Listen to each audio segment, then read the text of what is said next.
Imagine, you're 14 years old, living in poverty. You get caught fighting a classmate or skipping school, and as a result, you're given thousands of dollars in fines, put on probation, or even charged with a Class C misdemeanor. Maybe your family can't afford a lawyer, or if they can, she can't dispute the charges, so you're faced with a sentence in a juvenile detention center. You don't graduate high school, but even if you did, you wouldn't be able to afford college. You're in an abusive relationship, but you have nowhere else to go. How could you? This is all you know. You get caught up in selling drugs or maybe just consuming them. You get 36 months in prison while you're 5 months expecting. You deliver shackled to your prison bed. Within hours, your child is gone. You don't get to see her because she lives hundreds of miles away. You can't talk to her because the calls cost too much. She enters the foster care system, and after 15 months, your parental rights are severed. You serve your time and return to your community, but nothing is as it was before. You have no home. Your criminal record disqualifies you from almost every job to which you apply. You don't qualify for welfare. You're a felon. You can't get food stamps. You're a felon. You can't even cast a vote to change this broken system. You're a felon. This is the reality for many of the 219,000 incarcerated women, 1.2 million women under criminal supervision, and the millions of formerly incarcerated women living in the United States. The vast majority of people in the prison system, 93% to be exact, are men. And while conversations about criminal justice reform have risen to national prominence in the last decade, discussions about incarceration's ramifications on women are often left out of the discourse. While women make up a small portion of the prison population, they are the fastest growing group of inmates.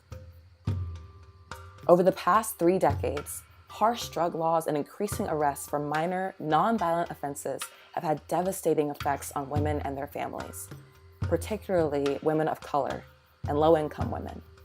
And the incarceration rate for women has both increased by 700% and outpaced that of men by more than 50% since 1980.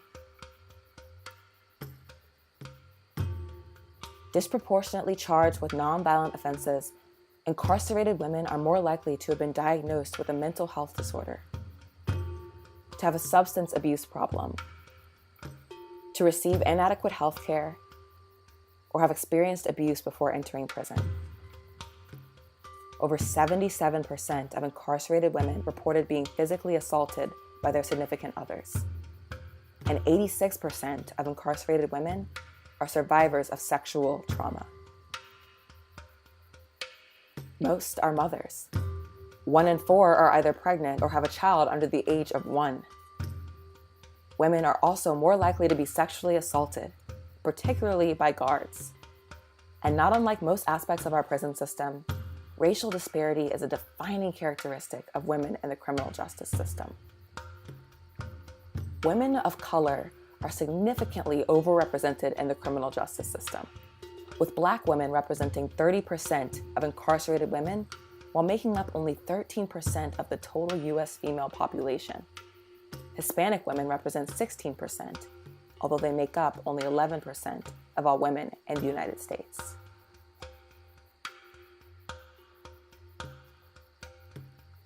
In 2000, Black women were incarcerated in state and federal prisons at 6 times the rate of white women. But between 2000 and 2014, the racial disparity between Black women and white women dropped by nearly half. While the rate of incarceration for Black women declined by 47%, the rate for white women rose by 56%. Researchers attribute this shift to our country's shifting drug laws. In the 1980s, the war on drugs, harsh sentencing laws were put in place to target crack cocaine users in low-income minority communities. Mandatory minimums and disproportionately punitive sentences for crack possession resulted in an increase of Black women in prison. During today's opioid epidemic, many Midwestern and Southern states have begun cracking down on methamphetamine, a drug primarily associated with white users, a likely explanation for the growing increase in white women prisoners. It's important to understand not only these staggering numbers, but the underlying reasons why these numbers are so high. Before a woman is sentenced to prison, she may have surreptitiously been subjected to increased disciplinary action based on her gender and her race, increasing her likelihood for ending up in the justice system. This is widely known as the school-to-prison pipeline, a trend that criminalizes rather than educates students, and one that disproportionately targets Black students, as tough-on-crime policy has resulted in millions of mostly Black and brown people winding up behind bars. As shown earlier, in 2015, 16-year-old Shakara from South Carolina was violently ripped from her desk by her school resource officer, Ben Fields. After the violent arrest, Shakara and her classmate who filmed the incident faced misdemeanor charges for disrupting school. The incident began when Shakara refused to put away her cell phone and leave the classroom, which led to Officer Fields' use of excessive force to remove her. Parents and community activists speculated, would Officer Fields have treated a white female student the same way? Black students of all genders are disproportionately disciplined in school, though they actually do not misbehave more than their peers. Researchers have found that excessive suspensions and expulsions lead to negative outcomes for students, including dropping out of school. And studies have shown that high school dropouts are more likely to be incarcerated than those who graduate high school. 1 in 4 girls born in the United States will experience some kind of sexual victimization before she turns 18, leading to trauma and health-compromising outcomes. Girls, as opposed to boys, are most commonly arrested for truancy, running away, and substance abuse, all of which are manifestations of trauma. And Black girls are particularly criminalized, as researchers from Georgetown Law's Center on Poverty and Inequality confirmed that people often view Black girls as less innocent and more adult-like than their white peers. Other researchers also blame the fact that many Black girls attend schools with fewer resources for their disproportionate targeting by harsh disciplinary policies. During the 2012 school year, Black girls were suspended 6 times more than white girls, and were almost 3 times more likely than white girls to be arrested or referred to law enforcement during school. The roots of mass incarceration start years before a person is sitting in a cell. They start when she's a child, sitting at a desk. Ready? Ready. I've given birth to 2 humans.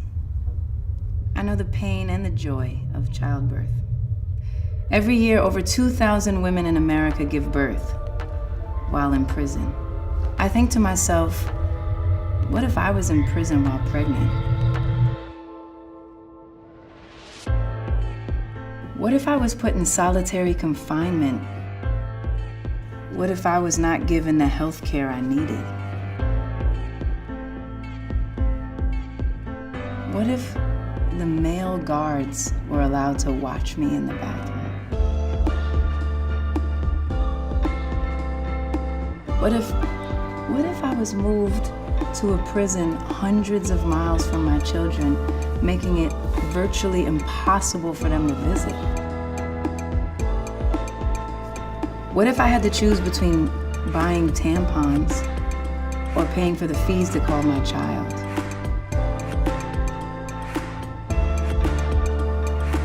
What if I had to give birth while being shackled and chained to a bed?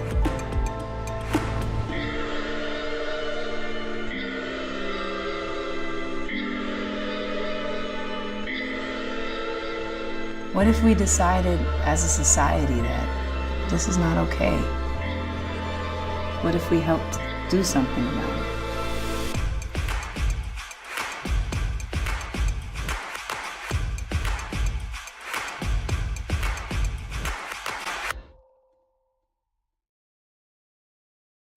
life in prison. While jails often supply menstrual products, they're typically poor quality and given out in limited numbers. If a woman needs more than what is allocated to her, she can buy it from commissary. But tell me, how can women afford extra items from commissary when making an average wage of under $1 per hour? Women are often forced to choose between buying menstrual products and paying for phone calls home to their families. In 27 states, pregnant women are legally allowed to be shackled down while giving and recovering from birth. It is not only degrading, but it can also be detrimental to the health of a mother and her newborn child.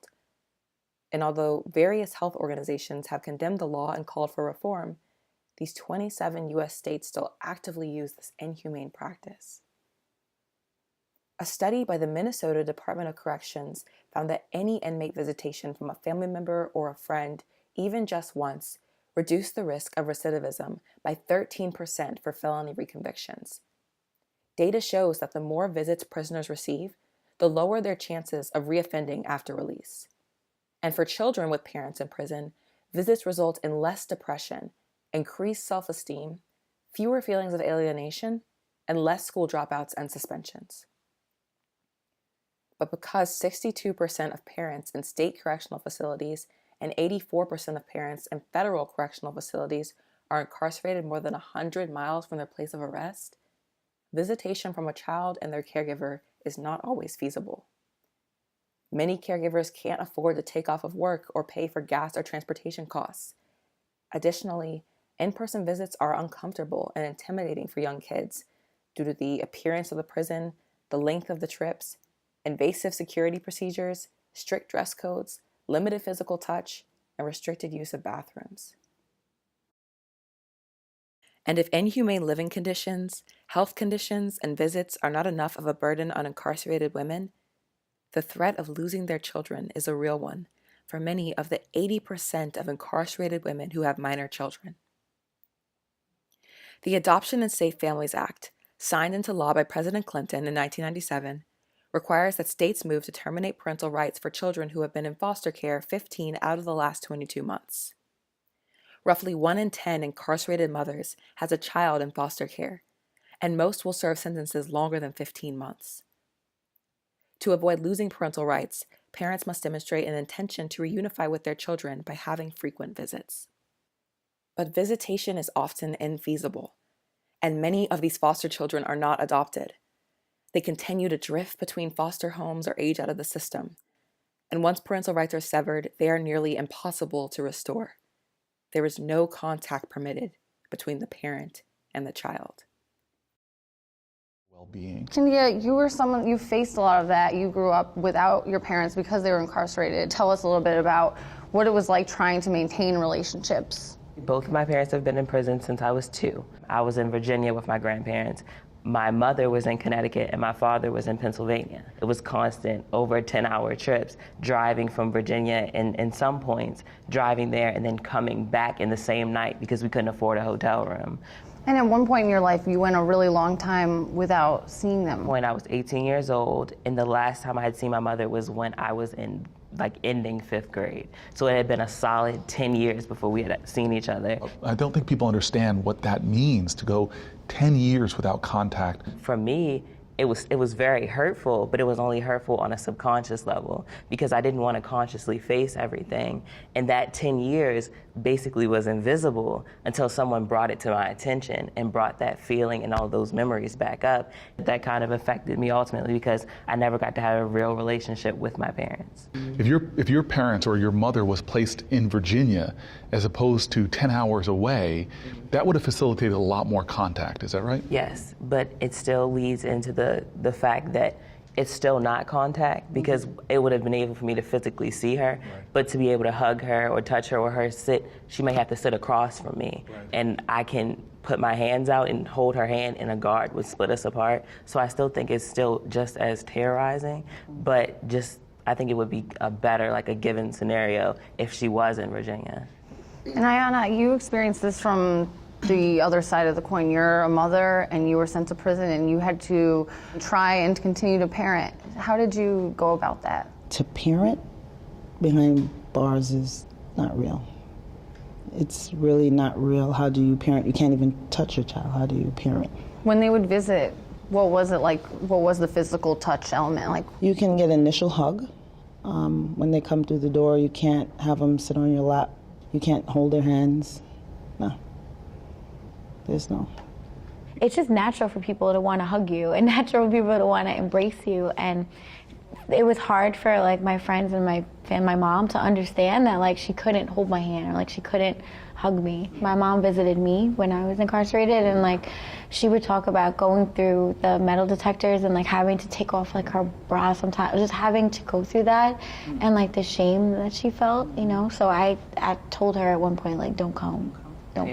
You felt that way too about the visits and just like the recovery time it took after a visit. So what was that like? 9 months left of my sentence, I asked to not visit anymore. I could do my time easier without the stress of, it takes me 2 days to recuperate from a visit, from your daughter crying, from, you know, just the whole ripping you apart all over again. And it's so energy draining. And it's not just the children either, it's you guys too, because you have to get checked before you come in. So you have to take off all of your clothes and the squat, and then you have to cough. My mom, when I would go visit her and it would happen to her, it was like she had to take a moment to herself because she's at a guard fondling her naked, then getting dressed all over again. And then she comes and sits down and has to get herself together because her dignity is just kind of stripped. And then she has to sit in front of me, get herself together, and then go back into this happy place to actually converse with me. So when I was 14, it was the first time that I was arrested. I kept getting suspended from school. I kept getting in trouble. So my parents called the cops to try to help to like mediate the situation. They put me on probation. It became mandatory. It was a court mandate for me to attend school. So if I skipped school, as many kids do, then I was placed in detention, or I became like eligible to get a warrant for my arrest. So there wasn't a lot of conversation with the judge and the lawyer, like legal aid and my parents. Like there was just a lot of things happening and no one really taking the time to say like, what's going on with you? Like what's happening? Because of that, I just kept cycling through about at least 4 different group homes I lived in, because I never really understood what was happening back then when I was a teenager. I knew that I didn't commit any crimes, but why am I being arrested? Why are the cops coming? Right, I was conditioned to believe that I was a problem.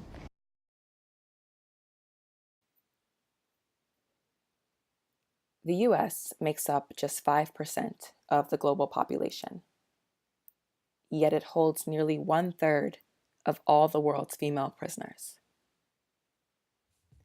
This July, Senators Harris, Warren, Booker, and Durbin introduced the Dignity for Incarcerated Women Act, or Dignity Act for short.